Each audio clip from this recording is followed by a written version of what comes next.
Hi there, Sandy here. Welcome to another jewelry making video at keepsakecrafts.net.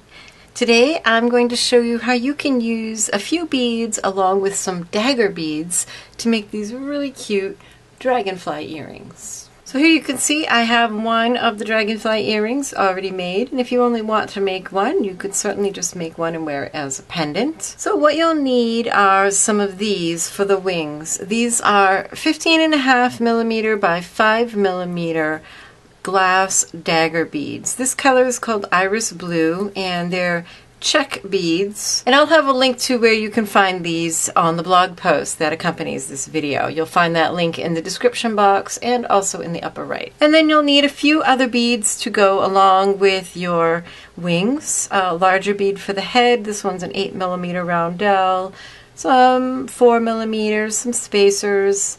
I'm using a small silver bead for the base of the dragonfly. And you'll need some bead stringing wire. A little bit of this will show. So you want to choose a bead stringing wire that's kind of lightweight, like one of these 0.015 inch ones, and also one that's kind of pretty, like this is a bright silver. And I've got here about 6 inches of bead stringing wire, and I'm just going to slide on this little 4mm silver bead. And then I'm going to slide on these blue beads, some of these blue beads that I'm using for the tail of the dragonfly. Depending on the size of the ones you choose, probably 5 or 6 will do. And you're going to put those on both strands of wire. That's another reason I chose a lighter weight stringing wire, so that I could get both strands through my beads. And try to get this silver bead at the end to sit right centered. It may want to slide to one side. So I've gone ahead and added 5 of my crystals and also a little silver spacer, just because. And now you're going to need some seed beads. These are either 10s or 11s. You want fairly small seed beads. What?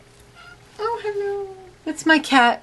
It's hot here and he's complaining, saying hello, wondering why I'm talking to you and not to him. So anyways, so seed beads. I've got some little iridescent blue ones in this mix. And I was saying these are either 10s or 11s. I'm not sure what size, but they're smaller than 8s. And what you want, you could see how they're sitting side by side above that spacer.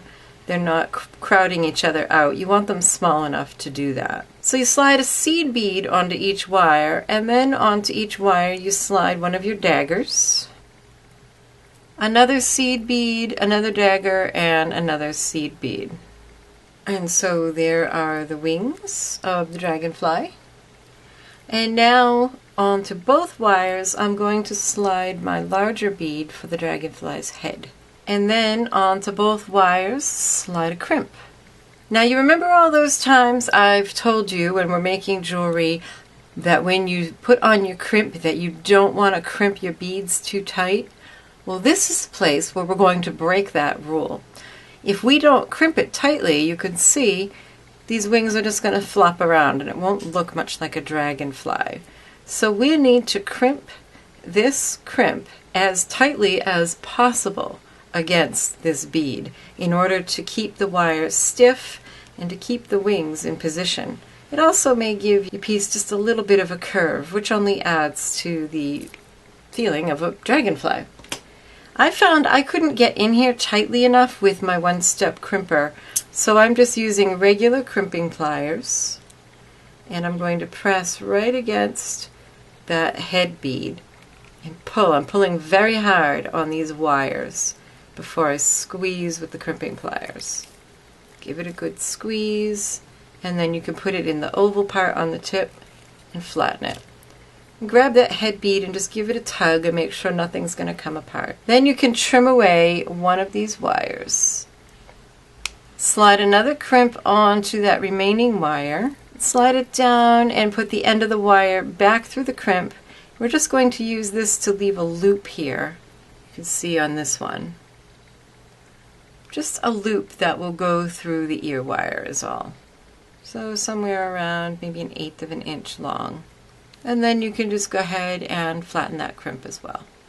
And I'll grab my pliers and test, make sure that's nice and secure. And then trim that excess wire. and add the ear wire. Now if you're interested in the supplies I used in this project, there's a link in the upper right and also in the description box to go to the accompanying blog post. And if you're new here and you haven't already subscribed to my YouTube channel, please do. For 3 new video tutorials every week I upload on Mondays, Wednesdays, and Fridays. And if you like my videos, consider becoming a patron. You can support this channel by sending along $1 a month or whatever you can afford. Check out my Patreon page for details. So here's another look at the project we made. If you liked it, give it a thumbs up, share, and leave me a comment.